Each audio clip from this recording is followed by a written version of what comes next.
कौन इस पत्थर के आदमी को थप्पड़ मारेगा। उसने जानबूझकर पत्थर की दीवार को टक्कर मारी, जिससे विशाल पत्थर अचानक उसकी ओर गिर गया।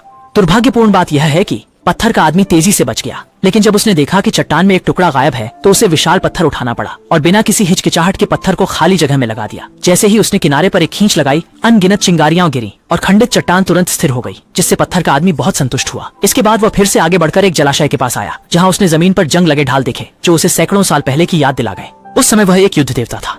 जैसे ही उसे दुश्मन का हमला होता, वह तुरंत दुश्मन को टुकड़े टुकड़े कर देता। युद्ध के कारण कभी उपजाऊ भूमि बंजर हो गई थी। यह देखकर पत्थर का आदमी तुरंत एक जल प्रवाह बना देता, जिससे तेज बारिश पूरे।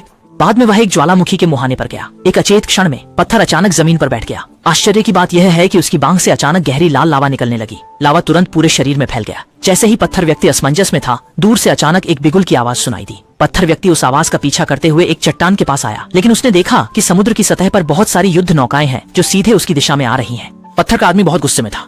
तुरंत जमीन से पत्थर उठाया, अपनी विशेष क्षमता का प्रयोग किया और उसे विरोधी की ओर फेंक दिया। जब सब कुछ शांत हो गया, तब पत्थर का आदमी एक मलबे से बाहर आया।